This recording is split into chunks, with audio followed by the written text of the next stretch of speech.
السلام علیکم ورحمۃ اللہ وبرکاتہ۔ رفیق الرحمان زو اسکول سسٹم گول باغ ملتان۔ آج کا ہمارا یہ لیکچر نمبر 22 ہے۔ اس کے اندر ہم تفصیلی سوال نمبر 2 کے آخری 2 ہیڈنگ پڑھیں گے۔ تفصیلی سوال نمبر 2 یہ تھا، رسول صلی اللہ علیہ وسلم کی اطاعت کیوں ضروری ہے؟ اس کی ہیڈنگ نمبر 7 اور 8 آج ہم پڑھیں گے۔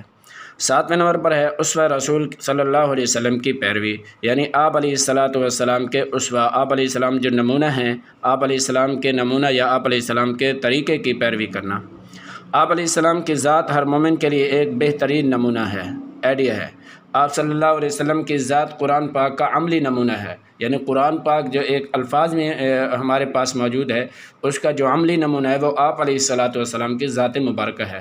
یہ حیثیت اللہ تبارک تعالیٰ نے آپ علیہ السلام کو دی ہے۔ ارشاد باری تعالیٰ ہے، اللہ تبارک تعالیٰ کا ارشاد ہے سورۃ احزاب کے آیت نمبر 21 کے اندر اللہ نے فرمایا، لقد کان لکم فی رسول اللہ اسوۃ حسنہ، لقد کان لکم فی رسول اللہ اسوۃ حسنہ، تمہارے لیے رسول صلی اللہ علیہ وسلم کی ذات میں ایک بہترین نمونہ ہے۔ اسی طرح 8ویں نمبر پر ہے اطاعت رسول صلی اللہ علیہ وسلم، اطاعت خداوندی، یعنی رسول علیہ السلام کی اطاعت کرنا در حقیقت اللہ کی اطاعت کرنا ہے۔ رسول صلی اللہ علیہ وسلم کی اطاعت ہر امتی پر فرض ہے، لازم ہے۔ ہر مومن کے لیے ضروری ہے کہ وہ رسول صلی اللہ علیہ وسلم کی اطاعت کرے۔ رسول صلی اللہ علیہ وسلم کی اطاعت کی حقیقت میں اللہ کی اطاعت ہے، یعنی رسول صلی اللہ علیہ وسلم کی اطاعت حقیقت میں اللہ کی اطاعت۔ ارشاد ربانی رب تعالیٰ کا ارشاد ہے سورۃ النساء کے آیت نمبر 80 کے اندر اللہ نے ارشاد فرمایا، من یطع الرسول فقد اطاع اللہ، جو رسول صلی اللہ علیہ وسلم کی اطاعت کرتا ہے بس حقیقتاً وہ اللہ کی اطاعت کرتا ہے۔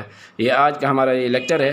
2 ہیڈنگ تھی، پہلی اسوہ رسول کی صلی اللہ علیہ وسلم کی پیروی، اس کے اندر سورۃ احزاب کی 21 نمبر آیت ہے، اس آیت کو بھی یاد کرنا ہے، اس کا ترجمہ بھی، اور اسی طرح اطاعت رسول اطاعت خداوندی ہے، تو اس کے اندر بھی ایک آیت کا چھوٹا سا جز دیا ہوا ہے، وہ بھی آپ نے یاد بھی کرنا ہے، لکھ بھی لینا ہے۔ السلام علیکم ورحمۃ اللہ وبرکاتہ۔